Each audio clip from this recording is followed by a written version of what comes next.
tout le monde et bienvenue sur Claudie's Journal. Aujourd'hui, je vous retrouve pour une nouvelle vidéo bullet journal où je vous montre comment commencer votre bullet journal pour les débutants. Je vais vous montrer la manière la plus simple de vous créer un bugeot et vous n'aurez donc besoin que d'un carnet et d'un stylo. J'ai choisi un carnet de la marque Le Mom et un stylo pointe 03, une pointe ni trop fine ni trop épaisse. La première page que vous allez créer est un index. Au fil de l'année, lorsque vous accumulerez les pages, votre index vous sera très utile pour retrouver les différentes pages que vous avez faites.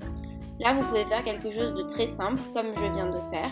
Vous écrivez juste un titre, mettez le nom et le numéro des pages à la suite. Et voilà, c'est très simple et vous avez votre index qui est prêt. Ensuite, on vient créer ce qu'on appelle les clés. Les clés sont ce qui va vous permettre de différencier les tâches, des rendez-vous, des événements ou encore des idées. C'est une page que personnellement je ne fais plus car je connais mes clés par cœur à force, mais au tout début de votre utilisation du bullet journal, elle vous sera bien utile. Personnellement, je divise les tâches, les rendez-vous et les événements en 3 symboles différents et j'ai également des clés en fonction de l'avancement de la tâche ou du rendez-vous. Par exemple, si c'est quelque chose qui a été reporté, je vais mettre une flèche, alors que si c'est quelque chose qui a été terminé, je vais colorier la clé.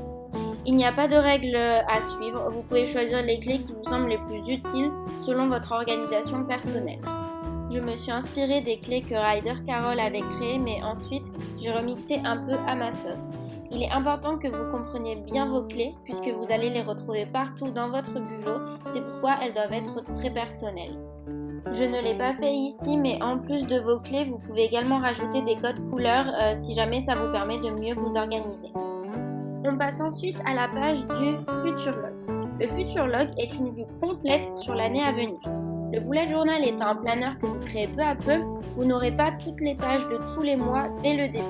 Si vous avez donc des rendez-vous ou des événements qui sont planifiés à l'avance, vous allez pouvoir les mettre dans le Future Log pour ne pas les oublier et vous pourrez ensuite les reporter sur vos pages mensuelles et hebdomadaires. C'est une page qui peut être assez longue à réaliser puisque, comme vous le voyez, vous avez tous les petits calendriers mensuels de l'année à faire, mais vous pouvez cependant toujours acheter des stickers. Il y en a de nombreux qui sont déjà faits et qui rendent également très bien. Et surtout, ils vous feront gagner beaucoup de temps.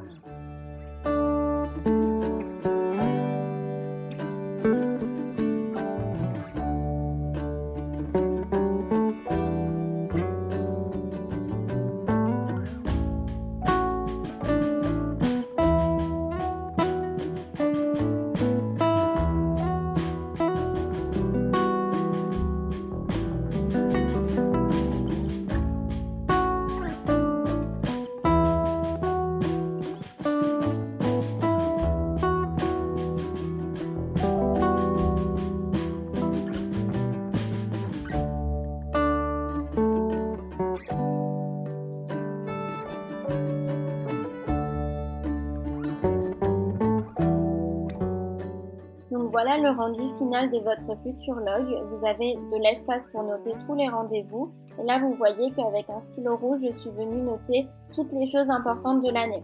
Par exemple, au 25 décembre, j'ai écrit que c'était Noël. J'ai également mis mes rendez-vous médicaux, les anniversaires, tout ce qui peut être utile à mon organisation. On passe ensuite à ce qu'on appelle les collections. Là encore, vous avez le champ libre pour choisir d'en inclure ou non dans votre bugeot, mais surtout lesquels inclure. Pour vous donner un exemple, j'ai ajouté une page d'objectifs pro et perso. Au début de l'année, j'aime bien me fixer des objectifs afin de partir du bon pied. Et j'ai également ajouté une page pour suivre les livres et les films que j'ai envie de lire ou de voir. Vous pouvez vraiment choisir d'inclure autant de collections que vous voulez. Il n'y a pas de règle puisque vous pouvez ajouter tout ce qui vous sera utile pour votre organisation, mais également pour votre développement personnel.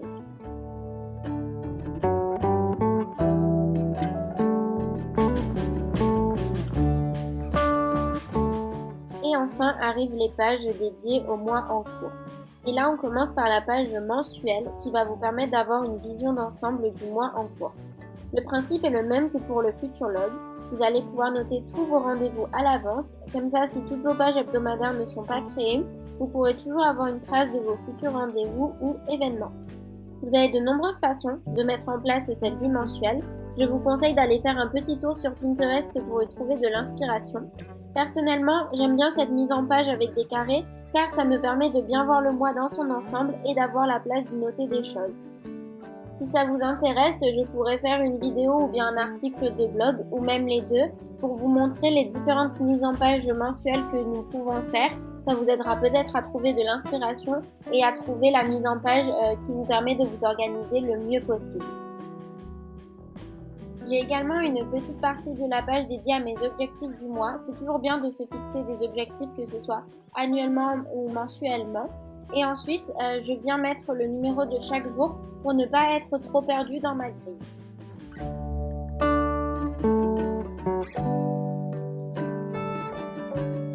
Et voilà ce que ça donne pour la page mensuelle. Vous voyez, c'est quelque chose de très simple. Vous n'êtes pas obligé de faire quelque chose de très extravagant. C'est très minimaliste et ça vous permet tout de même de bien vous organiser. Vous pouvez également ajouter des pages de tracker pour le mois en cours et notamment un habit tracker.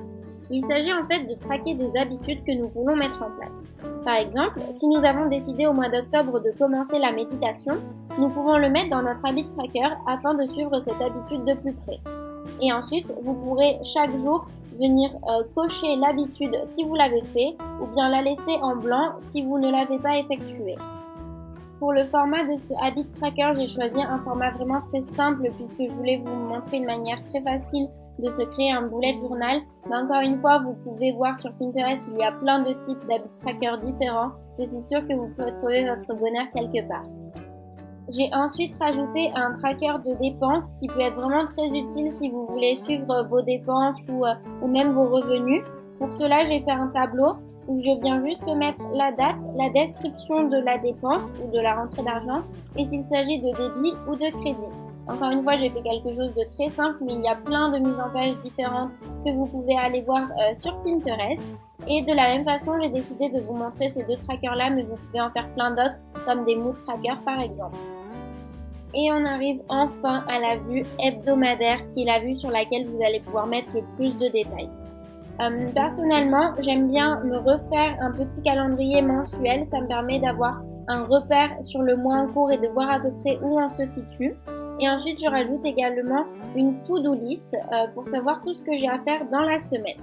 J'ai ensuite une place qui est dédiée pour chaque jour de la semaine qui va me permettre d'écrire chaque tâche pour chaque jour en fonction de ma to-do list de la semaine. Et je rajoute également à droite une petite partie pour mes objectifs. Comme je vous ai dit, c'est toujours bien d'avoir des objectifs à suivre.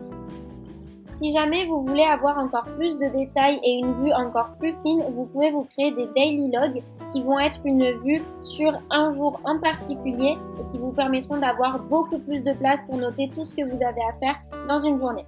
Personnellement, je préfère utiliser une vue hebdomadaire parce que vu que je passe mes journées au bureau, je n'ai pas tant de choses à faire que ça après à la maison. Mais encore une fois, libre à vous de choisir la méthode qui vous convienne le mieux. Encore une fois, il y a plein de formats différents pour faire un weekly log. J'ai choisi cette méthode parce qu'elle me permet de mieux m'organiser, mais vous pouvez choisir ce qui vous convient le mieux. Donc voilà ce que ça donne si on reprend depuis le début. Pour cette vidéo, j'ai décidé de vraiment vous montrer les pages les plus importantes et les bases selon Ryder Carroll pour commencer un bullet journal. Ce sont également les pages que je pense qui sont les plus importantes pour débuter avec l'utilisation d'un bullet journal. Cependant, encore une fois, le bullet journal est une méthode super flexible et super personnalisable. C'est votre méthode et c'est vous qui devez choisir quelles pages vous seront utiles ou non. Donc surtout, n'ayez pas de limites et faites comme bon vous semble. Si cette vidéo vous a plu, n'hésitez pas à la liker, à me laisser un petit commentaire et à vous abonner. Ça me ferait super plaisir. Et vous pouvez aller faire un tour sur mon compte Instagram et sur mon blog Claudie's Journal. À très vite.